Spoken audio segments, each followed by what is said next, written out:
신명기 말씀 오늘 신명기 18장부터 시작하겠습니다. 신명기 7번째 시간 신명기 18장입니다. 구약성경 289쪽입니다. 18장 1절 레위 사람 제사장과 레위의 온 지파는 이스라엘 중에 분깃이 없고 기업도 없을지니 그들은 여호와의 화제물과 그 기업을 먹을 것이라. 그들이 그 형제 중에서 기업을 갖지 않을 것은 여호와께서 그들의 기업이 되심이니 그들에게 말씀하심 같으니라. 아멘. 자, 우리가 레위 사람입니다. 우리의 믿는 모든 인들은 레위 지파로서의 제사장의 직분을 가지고 있습니다. 그래서 우리 레위 사람인 우리 신약에서의 우리 모든 성도들은 바로 여호와가 우리의 분깃입니다. 레위 지파는 따로 분깃, 이제 가나안 땅을 정복하고 따로 땅을 떼어주는 게 없습니다. 그 이유는 뭐냐면 레위 사람들은 온전히 여호와를 분깃 삼아서 여호와만을 섬기는 그런 지파이기 때문에 우리는 바로 그 영광스러운 지파에 자리하게 된 것입니다. 하나님이 우리의 분깃이다. 하나님이 우리의 기업이시다. 그것으로서 족한 거예요. 그죠? 다른 땅 우리한테는 필요 없습니다. 우리에게는 오로지 여호와께서 우리의 분깃이고 여호와께서 우리의 기업이신 거예요. 그분이 분깃이고 기업인데 우리가 뭐가 다 필요한 게 있습니까? 그죠?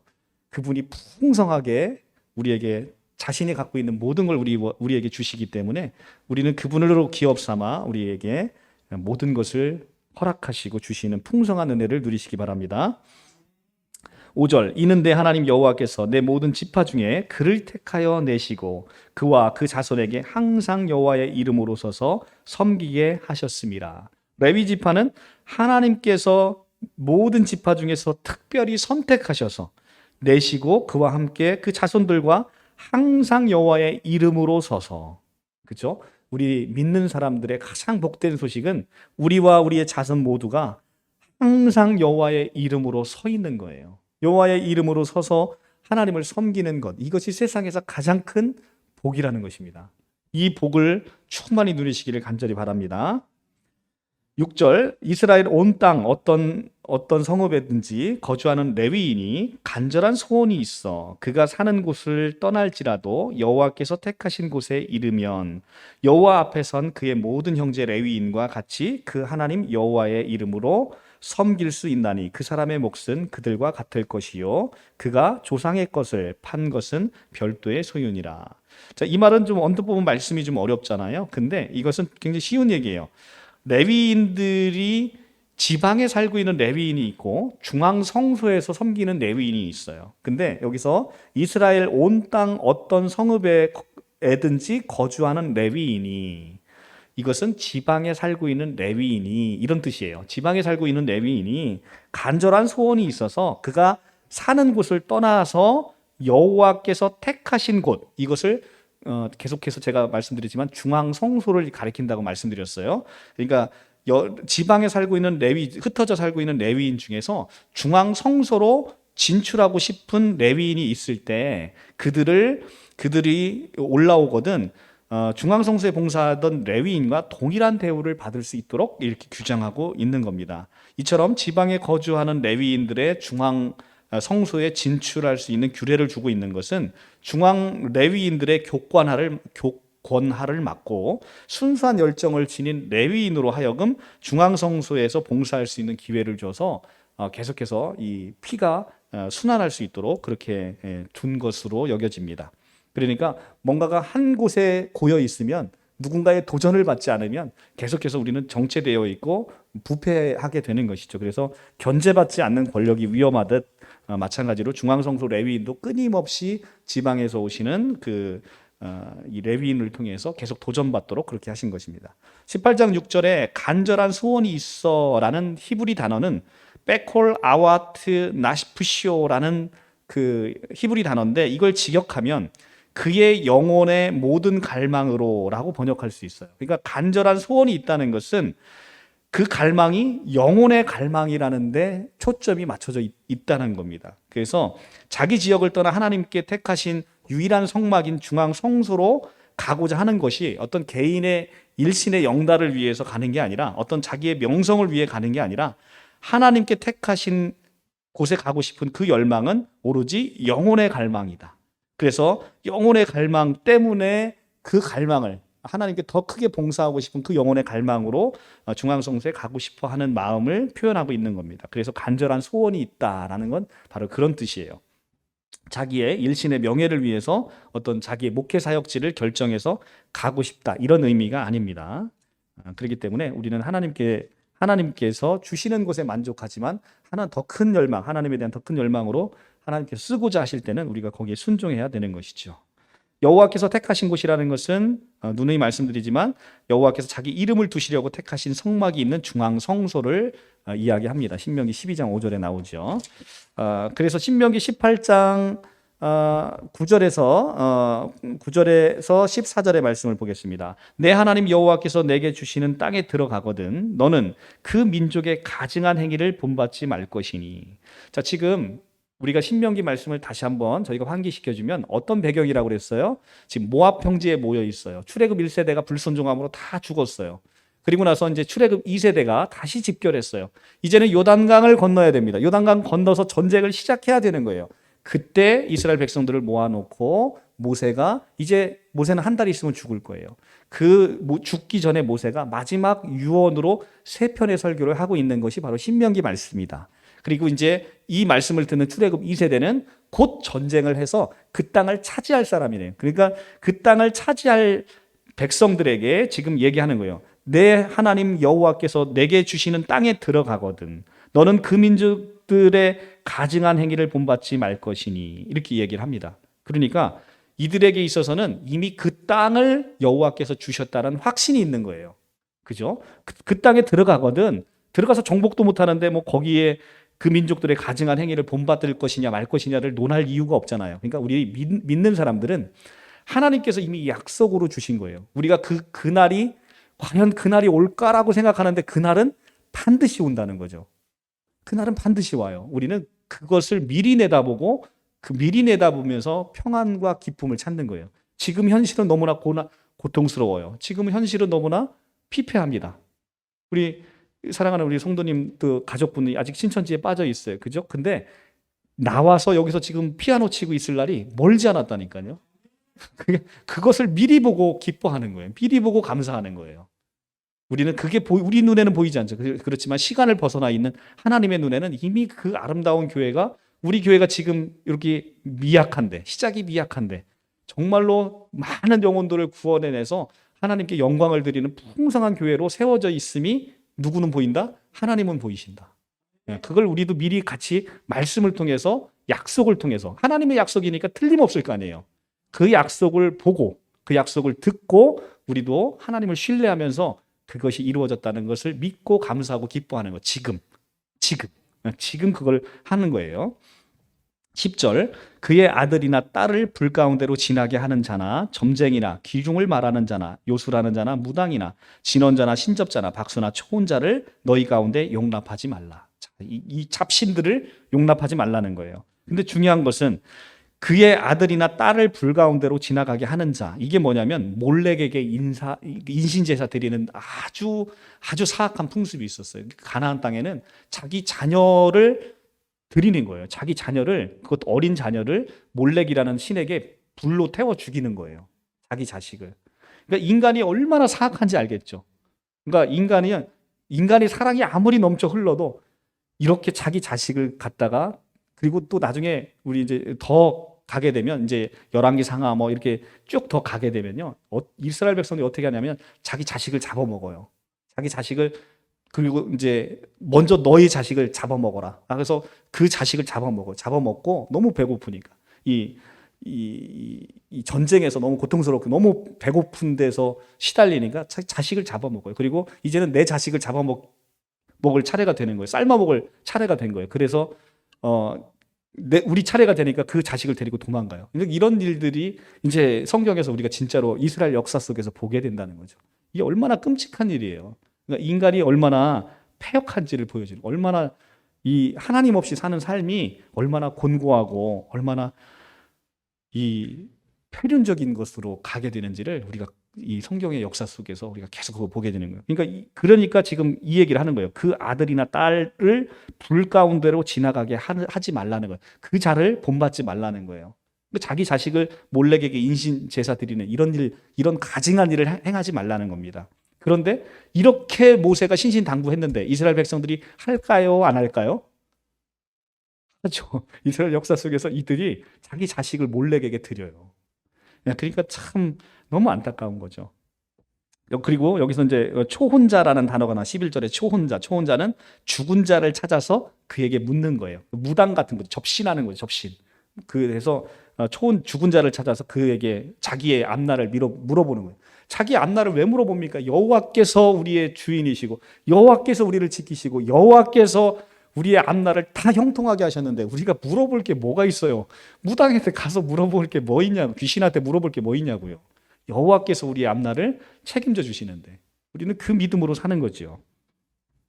12절 이런 일을 행하는 모든 자를 여호와께서 가증히 여기시나니 이런 가증한 일로 말미암아 내 하나님 여호와께서 그들을 내 앞에서 쫓아내시느니라. 자, 이 가증한 사람, 그래서 가나안 사람들은 용서할 수 없는 거예요. 왜냐하면 하나님을 겸하여 섬길 수 없는 자들이기 때문에 가나안은 절대 용서할 수 없는 족속들인 거예요.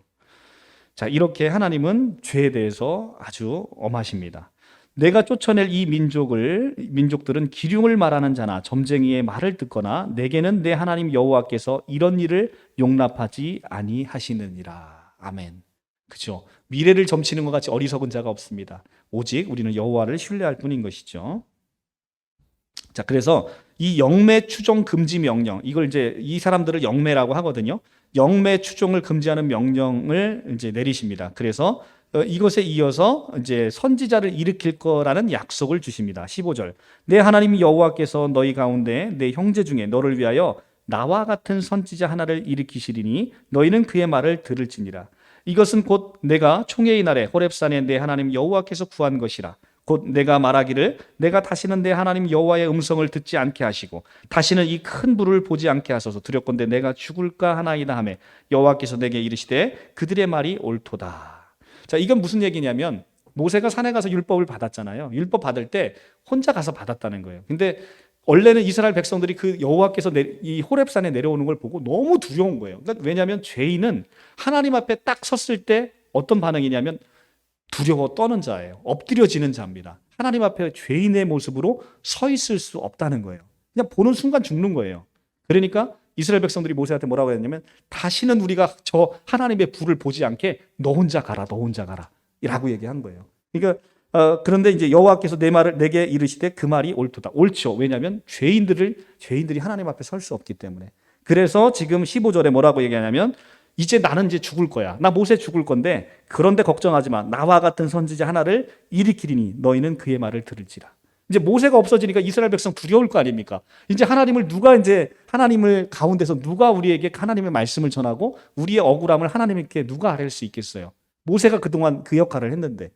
그런데 걱정하지 말라는 거예요. 내가 너에게 선지자 하나를 일으키겠다. 가깝게는 여호수아일 것이고 그것의 최종적인 여호수아의 이름을 가지고 있는 예수께서 참 선지자로 이 땅에 오셔서 이 말씀은 성취되는 것이죠. 여호수아이신 예수께서 이 땅에 오심으로 이 선지자와 관련된 모든 것들은 성취되게 되어 있습니다. 예수 그리스도께서 이 땅에 오셔서 그래서 하나님과 인간의 무슨 역할을 해요? 중보자의 역할을 하는 거죠. 중보자의 역할로 하나님 가운데서 예수 그리스도가 하나님께서 진노하실 때 하나님을 말리시는 역할, 인간에게 회개시키는 역할, 이 역할 가운데서 우리를 위해서 간구하시는 이 바로 예수 그리스도, 그분이 우리에게 세워주신 최고의 선지자이라는 것입니다. 그래서 모세는 율법을 그리고 그리스도는 복음을 우리에게 전해주셨죠. 자, 16절에 보시면 죄로 인한 두려움에 가득한 우리는 이제 그리스도를 통해서 하나님께 두려움 없이 나아갈 수 있게 되는 거예요. 그래서 다시는 이 큰 불을 보지 않게 하소서. 두렵건대 내가 죽을까 하나이다. 그렇죠. 죄 많은 인간이 하나님 앞에 가면 죽는 것밖에 없어요. 근데 이제 예수께서 오심으로 말미암아 그분이 우리 죄를 깨끗하게 하셔서 우리를 담고 하나님 앞에 나아간 거예요. 그러니까 히브리 선지자가 뭐라 합니까? 담대하게 지성소로 들어가라고 얘기하는 거예요. 이제 지성소로 들어가서 하나님을 만나라는 거예요. 그것이 가능해졌다. 예수 그리스도의 보혈로 깨끗함을 입어서 그리스도와 함께라면 우리의 죄가 보이지 않는 거예요. 그리스도로 옷 입었기 때문에 이제 하나님이 우리를 보실 때는 누구로만 본다? 예수 그리스도로 우리를 본다는 거예요. 그러니까 세상에서 가장 위대하고 복음적인 게 뭐냐면 나의 본질이 내가 아니라는 거예요. 나의 본질이 나는 내 안에 들여다보면 그냥 죄로 새카맣니다. 그런 내가 나의 본질이 아니라는 거예요. 그러면 나의 본질이 무엇이냐? 나의 본질은 예수 그리스도라는 거예요. 너의 본질은 예수 그리스도이다. 하나님이 너를 볼 때 늘 예수로만 본다는 거예요. 그것이 너무나 위대한 복음의 위대한 선언인 것입니다. 그것이 바로 위대한 복음의 메시지죠. 내가 아닌 것. 나의 본질은 예수 그리스도가 나의 본질로 하나님이 봐주시는 것. 이것이 가장 위대한 복음입니다. 자, 그래서 우리는 이제 예수 그리스도로 말미암아 두려움 없이 하나님께 나아가는 자가 되었다라는 것이고요. 19절.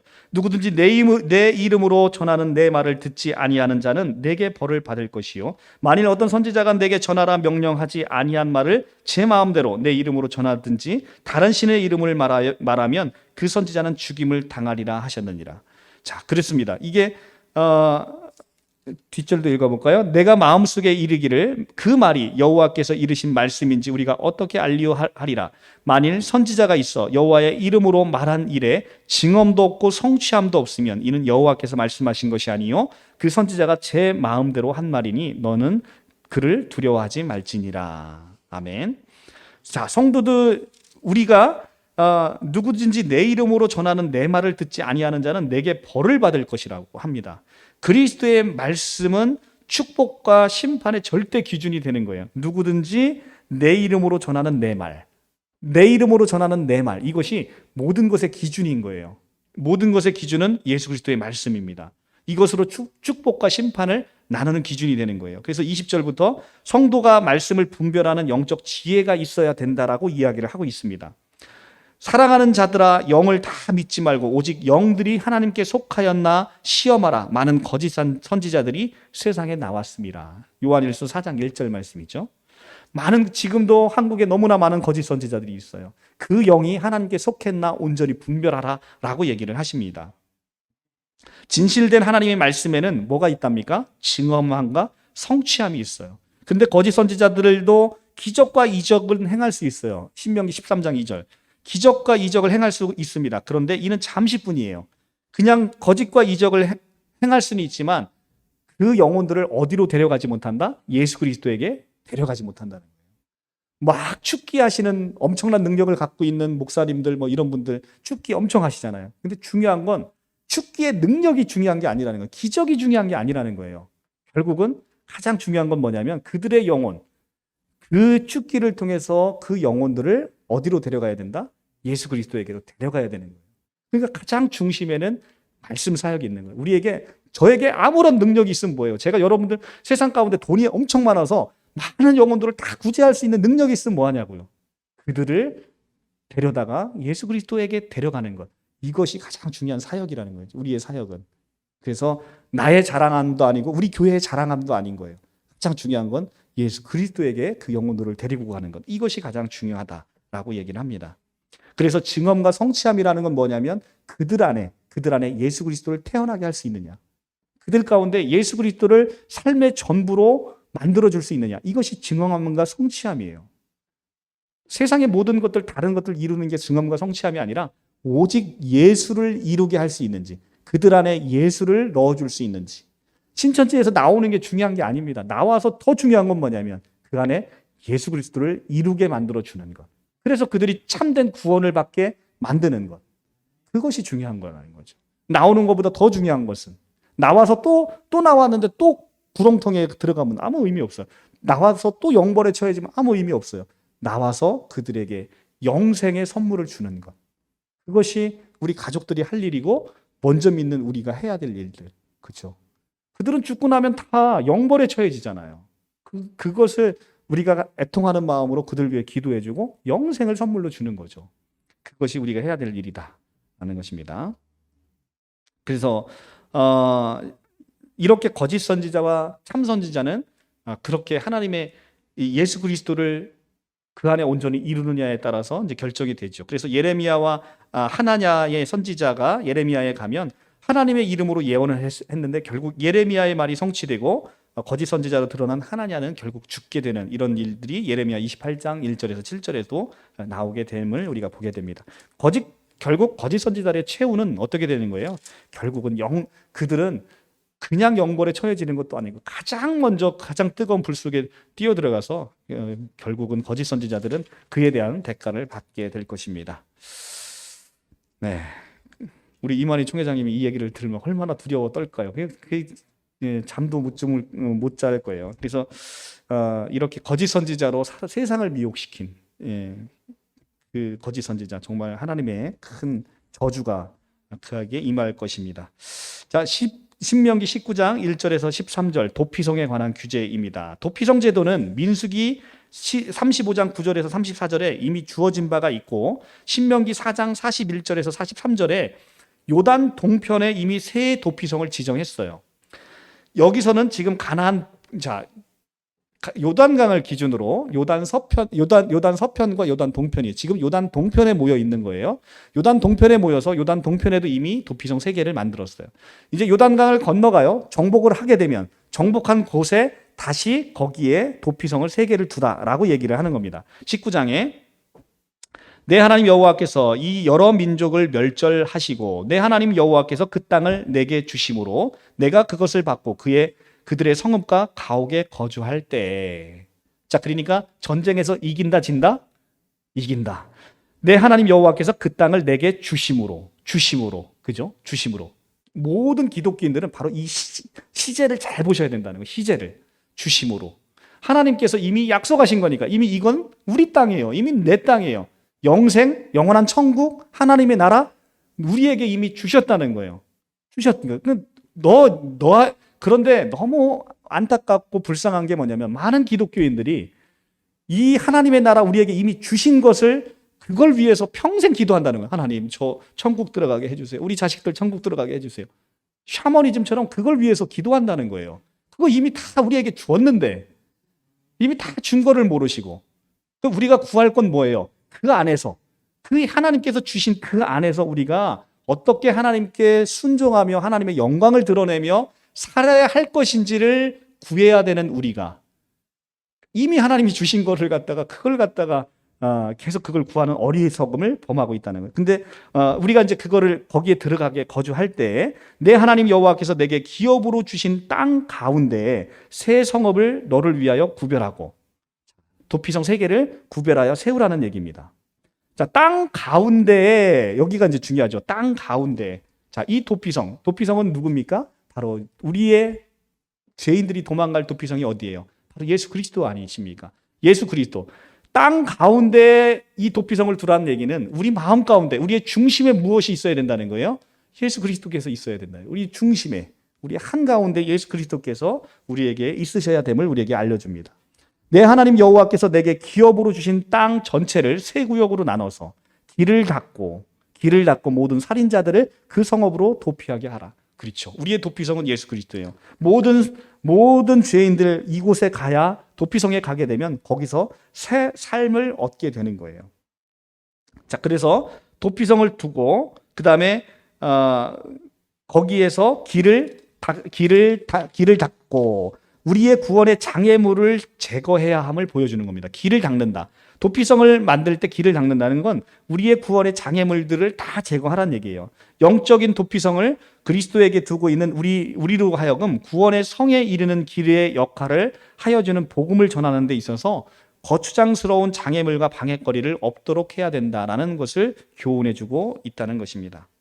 그리고 가나안 정복 최종 완료하면 3개의 도피성을 추가 지정할 것을 8절에서 9절에서 이야기를 하고 있습니다. 4절에 가면 19장 4절 살인자가 그리로 도피하여 살만한 경우는 이러하니 곧 누구든지 본래 원한이 없이 부지중에 그의 이웃을 죽인 일.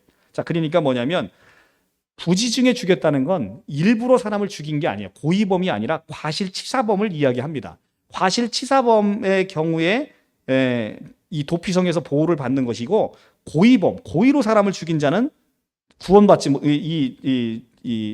구원을 여기서 도피성에서 구원을 받지 못합니다. 11절에서 13절을 보면 그러나 만일 어떤 사람이 그의 이웃을 미워하여 엎드려 그를 기다리다가 일어나 상처를 입혀 죽게 하고 한 성읍으로 도피하면 어떤 경우예요? 고의로 죽인 경우예요. 고의로 죽인 경우. 그 사람은 그 본 성읍 장로들이 그 사람을 보내어 그를 거기서 잡아다가 보복자의 손에 넘겨 죽이게 할 것이라. 내 눈이 그를 긍휼히 여기지 말고 무죄한 피를 흘린 죄를 이스라엘에게 제하라. 그리하면 내게 복이 있으리라. 자, 그 사람은 철저하게 고의범은 처단해 죽이라는 것입니다. 도피성 제도는 가나안 땅에서 무죄한 피를 흘림이 없게 하기 위해서 만들어졌다는 거예요. 그런데 신약에 와서는 이게 더 확대된 것이죠. 신약에서는 고의로 범한 모든 죄, 고의로 범한 살인죄조차도 도피성이신 그리스도 안에서 죄사함을 입는다라고 선포를 하신 것이죠. 구약에서는 고의범은 죄사함을 받을 방법이 없었어요. 도피성에 가도. 그런데 참 도피성인 예수 그리스도는 구약의 도피성과는 비교할 수도 없는 은혜를 갖고 있다는 거죠. 모든 어떤 범죄도 용서받지 못할 죄가 그 안에서는 없다라는 것을 말씀드립니다. 그렇다고 해서 우리가 막 고의로 사람을 죽이라 이런 얘기가 아니잖아요. 그죠? 우리가 설령 우리가 고의로 무엇인가를 범한다 하더라도 그리스도 예수에게로 우리에게는 영원한 도피성이 있기 때문에 그분 안에서 우리가 회개함을 얻고 이 자유함을 얻을 수 있다라는 것입니다. 그리고 그 안에서는 우리가 한 번 구원받은 자들에게 있어서 그들이 고의로 범한 죄를 다시 범하는 것의 마음을 다시는 허락지 않으시는 거예요. 그러니까 걱정하지 마시고 이제는 내가 하나님의 자녀가 됐다라고 한다면 이제는 하나님의 뜻에 맞게 하나님의 영광에 맞게 살고 싶은 마음이 저절로 우리 안에서 막 우러나게 됩니다. 그러니까 여러분들 걱정하지 않으셔도 됩니다. 19장 14절 이웃의 경계표를 옮기지 마라라고 얘기하는 겁니다. 경계표 이동 금지를 얘기합니다. 내 하나님 여호와께서 내게 주어 차지하게 하신 땅, 곧 내 소유가 된 기업의 땅에서 조상이 정한 내 이웃의 경계표를 옮기지 말지니. 그렇죠. 경계표를 함부로 옮기면 안 되는 것이죠. 이스라엘 백성들에게 제비를 뽑아서 땅을 나눠주는데 그것은 제비를 뽑아 나눠주는 건 하나님의 섭리에 따라 하나님의 계획에 따라 땅을 나눠주는 거예요. 그런데 땅의 모든 주인이 하나님이시고 그거의 경계를 선포하신 분도 하나님이십니다. 우리가 그냥 우리는 하나님께서 주신 것을 맡고 있는 청지기인 것이죠. 청지기에 불과한 자가 그것에 집착해서 욕심을 부리면서 내가 조금이라도 땅을 더 가져가려고 경계표를 옮기는 것, 이것은 하나님 앞에서 율법에 어긋나는 죄라는 것입니다. 그러니까 우리가 이 경계표를 옮기지 말고 하나님께서 주신 것에 만족하고 그 이웃의 경계표를 침범하지 말라라고 얘기합니다. 모든 것이 하나님께로 온 것이니 우리는 청지기의 삶을 살다 가라라는 얘기를 하고 있습니다. 그리고 이제 15절에서 두세 증인의 입으로 하라. 자, 15절 사람의 모든 악에 관하여 또한 모든 죄에 관하여 한 증인으로만 정할 것이 아니요 두 증인의 입으로 또는 세 증인의 입으로 그 사건을 확정할 것이며 만일 위증하는 자가 있어 어떤 사람이 악을 행하였다 말하면 그 논쟁하는 쌍방이 같이 하나님 앞에 나아가 그 당시 재판장과 제사장 앞에 설 것이요 제사장은 자세히 조사하여 그 증인들이 거짓 증언하여 그 형제를 거짓으로 모함하는 것이 판명되면 그가 그 형제에게 행하려고 꾀한 그대로 그에게 행하여 너희 중에 악을 제하라. 자, 모든 것들의 사실 확정은 몇 명의 증인으로 하라? 2명, 최소 2명의 이상의 증인으로 하라. 그래서 이게 두 증인으로 요한계시록 11장에 두 증인으로 나타나는 거예요. 갑자기 뜬금없이 증인이 왜 갑자기 이만희 홍종효로 나타나는 게 아니라 이 구약에서부터 나타나는 증인이 그것으로 계속해서 가는 거예요. 그러니까 모든 것의 말씀의 기초는 2명이에요. 그래서 몰몬교도들 2명 꼭 007 가방 들고 탁 양복 탁 입고 다니잖아요. 그것이 성경적이네, 기본적으로. 그래서 예수님께서 제자를 보낼 때 둘씩 짝지어서 보내잖아요. 그겁니다. 그래서 그러니까 모든 악에 관해서 모든 죄에 관하여 한 증인으로만 하지 말라라고 얘기합니다. 그래서 이 말씀은 이제 요한계시록과 연결돼서 되게 중요한 말씀이고요. 자, 그리고 당시의 재판 제도가 2심 제도였어요. 그런데 이 위증을 판단하는 말은 바로 하나님 앞으로 인식되고 있는 중앙성소에 와서 재판을 하게끔 만드는 거예요. 여기 보면 만일 위증하는 자가 있어 어떤 사람이 악을 행하였다고 말하면 그 논쟁을 쌍방 같이 하나님 앞이라는 건 중앙성소를 얘기하는 거거든요. 중앙성소에서 재판하라는 거예요. 왜냐하면 중요하기 때문에 하나님 앞인 중앙성소에서 재판장과 제사장이 판결하도록 했는데, 이렇게 하나님께 앞에 하도록 한 건 하나님께서 어떤 은밀한 것이나 거짓된 것도 그 앞에서는 다 드러나게 마련이다라는 믿음으로 가는 것이죠. 그래서 중앙성소에서 이 위증죄를 재판하게 하셨다는 겁니다. 하나님 앞에 가면 우리의 모든 벌거벗은 게 다 드러나는 거예요. 그러니까 얼마나 우리가 무섭고 부끄럽고 수치스럽겠어요. 그런데 너무 놀라운 것은 그 부끄러움, 수치를 누가 다 덮으셨다? 예수 그리스도께서 다 덮으신 거예요. 예수 없는 분들은 하나님 앞에 서면 얼마나 두렵고 떨리겠어요. 나의 모든 부끄러운 생각, 행동, 수치, 이게 다 벌거벗게 드러나는데, 그게 바로 하나님의 법정이에요. 그런데 우리에게 있어서, 믿는 우리에게, 하나님의 자녀에게는 하나님 예수 그리스도로 옷 입히신 거예요. 흰 옷으로 옷 입히셨다는, 깨끗하게. 그러니까 하나님이 우리의 죄가 전혀 보이지 않으시는 거죠. 그러니까 얼마나 우리는 이 법정에 설 때 기분 좋겠어요. 내가 무죄를 확신하고 법정에 들어가는 사람 얼마나 당당하겠어요. 내가 법정 구속이 될 것 같고 지금 발발 떠고 들어가는 사람 너무 많다는 거예요. 저는 법 재판을, 형사재판 매번 해서 알잖아요. 거기 들어갈 때 진짜 발발 떨고 들어갑니다. 세상 법정도 그런데 하물며 하나님의 법정은 우리가 감히 상상이 안 됩니다. 상상이 안 됩니다. 여러분들 궁금하시면 법정 한 번씩, 형사법정 한 번씩 이렇게 가보시기 바랍니다. 죄를 짓고 가라는 게 아니라 구경, 방청 가라는 얘기예요. 방청 한번 가보시기 바랍니다. 자, 그래서 악을, 이제 그런 자를 행하면 이제 이 위증을 하는 자가 있으면 이제 엄히 처벌하는 거고요. 20절.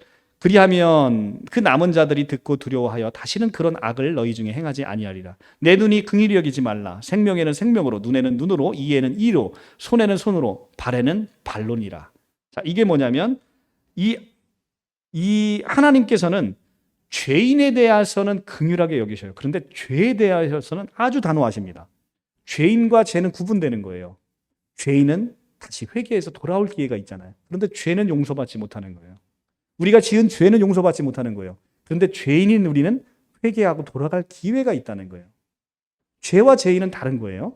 그래서 이것이 가장 극명하게 드러난 사건이 뭐예요? 바로 십자가 사건인 거예요. 십자가 사건. 십자가는 하나님이 우리 죄인들을 위해서 자신의 독생자, 가장 사랑하는 독생자를 사랑하셔서 그리스도를 내어주신 사건이에요.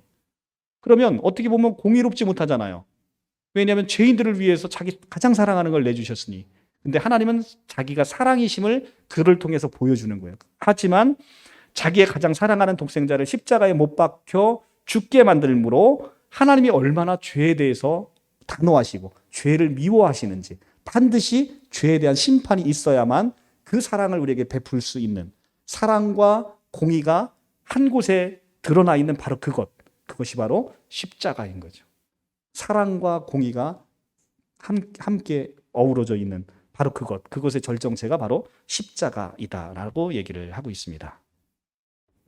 자, 그리고 20장, 여기까지만 하고 마쳐보겠습니다. 20장.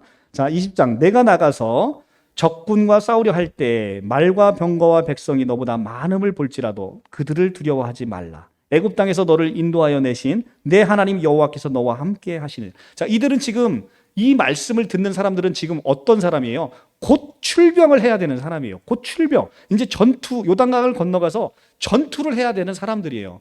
출애굽 1세대가 정탐을 하러 갔다 왔는데 그들은 거대한 이 거인 같은 이 아말렉 족속이 너무나 큰 거인들, 아낙 자손의 그 거인을 보고 와서 우리 무서워서 못 가겠어요 해서 40년을 광야에 뱅뱅 돌다가 다 죽어버렸잖아요. 근데 출애굽 2세대에게 지금 뭐라고 말씀하세요? 내가 가서 적군하고 싸우려 갈 때 두려워하지 말라.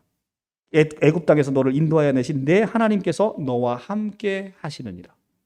누가 싸워주신다는 거예요? 하나님께서 싸우신다는 거죠. 그러니까 우리의 싸움은 우리의 힘으로 싸우는 게 아니에요. 우리의 영적인 싸움은 하나님이 하시는 싸움인 거죠. 그러니까 하나님이 해서 싸우시는 싸움이니까 우리가 반드시 이길까요? 질까요? 반드시 하나님이 싸우시는 건데. 우리 신천지에 계신 분들이 우리 교회는 신천지인들이 안 와서 걱정해요. 우리 현직 신천지 계신 분들도 다 왔으면 좋겠어요. 우리 교회에. 다른 교회에서 오지 말라 그러잖아요. 우리 교회는 다 왔으면 좋겠어요. 근데 못 와요. 왜 못 와요? 하나님께서 싸우시는 곳, 여기서 버티지를 못하는 거죠. 여기서 버티지를 못해요. 그러니까 하나님께서 함께 하시는 것, 거기에 바로 승리가 있는 거죠. 네, 그러니까 이게 신천지인들과의 이런 영적인 싸움은 사실은 다른 게 아닙니다. 누가 하나님이 어디에 함께 하시는지 그것을 지금 바라보고 있는 거죠. 바른 복음 안에 하나님께서 주신 예수 그리스도 안에 하나님이 함께 하시는 거거든요. 근데 예수 그리스도를 끌어내리고 그 자리에 이긴 자를 갖다가 올려놓는 이런 곳에 하나님이 함께 하실 수가 없죠. 그것은 적그리스도가 아닐 수가 없죠. 그래서 두려워하지 말라. 내 하나님이 함께 하시느니라. 바로 이거예요. 우리의 모든 인생의 여정 가운데 우리를 괴롭히는 모든 싸움, 우리 성도님이 지금 사모님 때문에 고통받고 있는 이런 모든 싸움, 이 모든 싸움은 무슨 싸움이다? 바로 하나님이 함께 하시는 싸움이다. 그러니까 반드시 이기는 싸움이에요. 너희가 싸울 곳에 가까이 가면 제사장은 백성에게 나아가서 고하여 그들에게 말하게 이르기를 이스라엘아 들으라. 너희가 오늘 너희 대적과 싸우려고 나왔으니 마음에 겁을 내지 말며 두려워하지 말며 떨지 말며 그들로 말미암아 놀라지 말라. 너희 하나님 여호와는 너희와 함께 행하시며 너희를 위하여 너희의 적군과 싸우시고 구원하실 것이라 할 것이며. 아멘. 이 말씀을 들었는데 내가 지금 처하고 있는 환경에서 내가 싸우고 있는데 마음에 근심이 있고 두려움이 있고 초조함이 있다면 믿음이 부족한 거예요. 지금 하나님 분명 말씀하시잖아요. 지금 너 가서 이스라엘아 들으라. 너희가 오늘 너희 대적과 싸우려고 나갈 때 겁내지 말고 두려워하지 말고 떨지 말고 놀라지 말라. 너희 하나님 여호와께서 너와 함께 행하시며 너희를 위하여 적군과 싸우시고 구원하실 것이다. 이거보다 더 소망이 되는 말씀이 있어요? 하나님이 싸우신다는데, 하나님이 너를 도우시겠다는데 세상에 그 무엇이 여기서 겁이 있을 수 있겠어요? 그렇죠? 그래서 바로 우리의 세상과의 싸우는 싸움은 바로 힘의 논리가 좌우되는 싸움이 아니라는 거예요. 하나님 함께 하시느냐 그렇지 않느냐. 그래서 하나님이 함께 하시는 그곳에 반드시 승리가 있게 돼 있다는 겁니다. 자, 그래서 오늘 그 밑에까지만 보고 마칠게요. 책임자들은 백성에게 말하여 이르기를 새 집을 건축하고 낙성식을 행하지 못한 자가 있느냐 그는 집으로 돌아갈지니 전사하면 타인이 낙성식을 행할까 하노라. 자, 여기부터는 굉장히 이제 재미난 얘기가 나와요. 자, 어떤 사람은 징집에서 전쟁 나가지 말라고 하는지 우리 하나님이 얼마나 따뜻하신 분인지가 나와요. 자, 지금 집을 졌어요. 집을 졌는데 집을 지면 이 낙성식이라고 하잖아요. 그 집에 들어가는 그걸 이제 봉헌하는 거를 건축하고 낙성식을 행하지 못한 자는 집으로 그냥 가래요. 왜?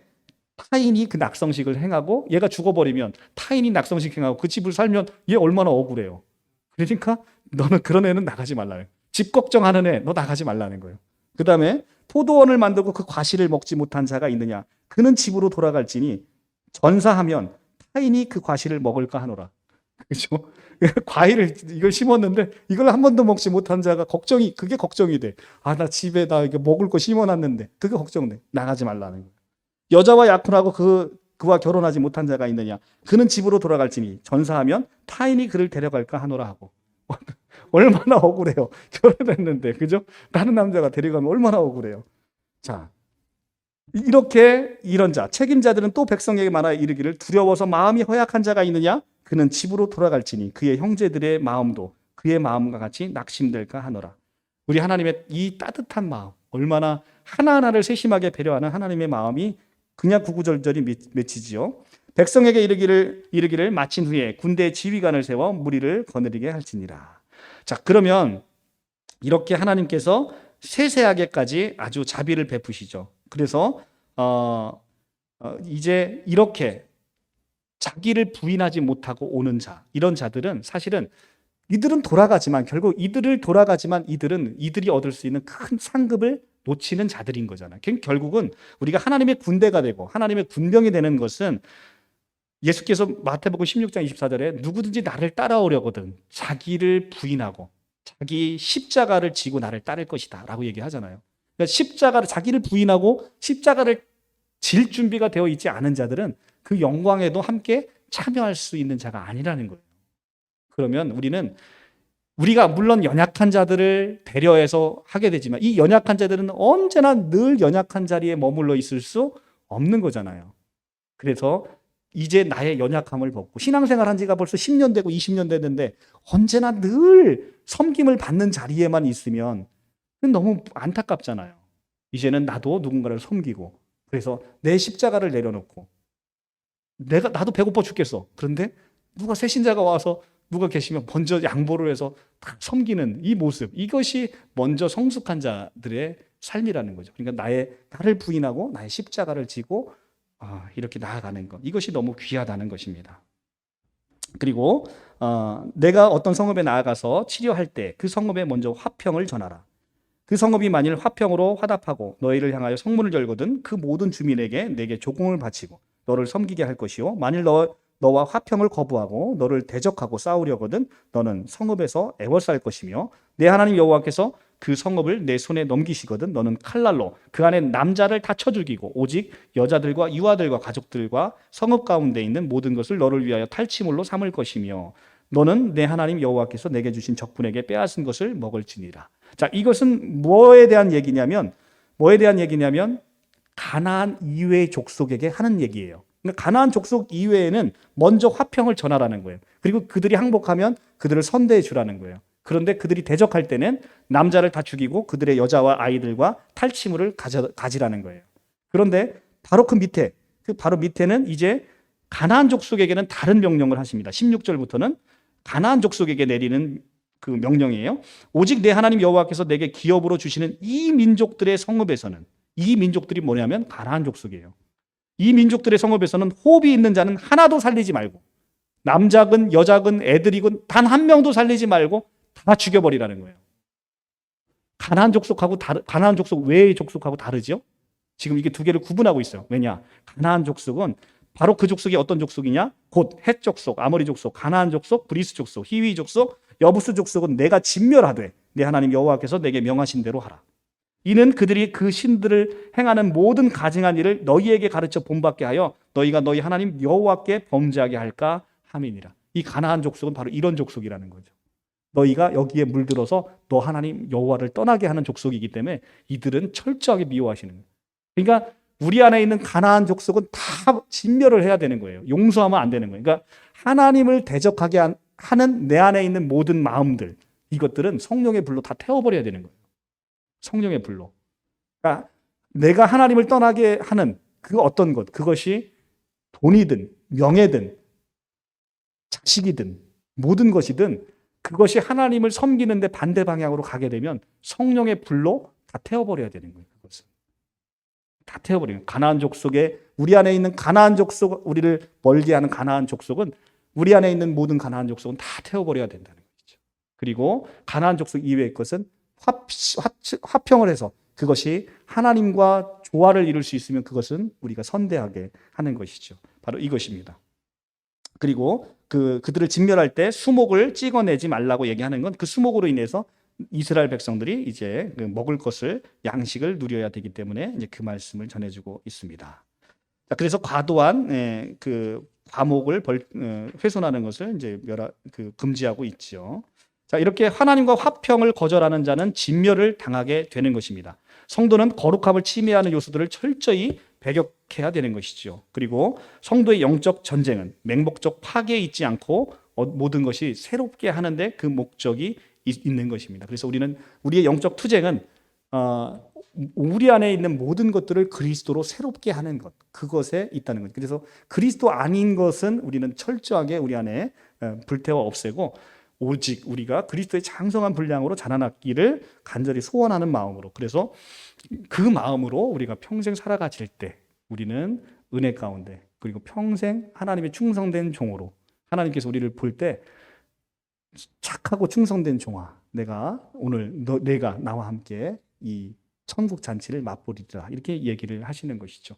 우리는 바로 그런 성도가 되게 될 수 있습니다. 그래서 하나님께서 주신 약속이에요. 내가 반드시 너를 그리로 인도하리라. 하나님의 약속을 신뢰하는 거예요. 이 땅을 내가 반드시 너에게 주리라. 그러니까 하나님의 약속은 1.1획도 땅에 떨어지는 법이 없잖아요. 그래서 반드시 두려워하지 말라, 겁내지 말라, 떨지 말라, 쫄지 말라. 내가 반드시 내가 지금 원하는 것, 이것이 하나님 마음에 부합하는 거잖아요. 내가 사랑하는 가족과 사랑하는 아내를 구해서 하나님께 함께 영광을 드리는 삶으로 인도하고 싶은 이 마음, 하나님께서 얼마나 기뻐하시겠어요?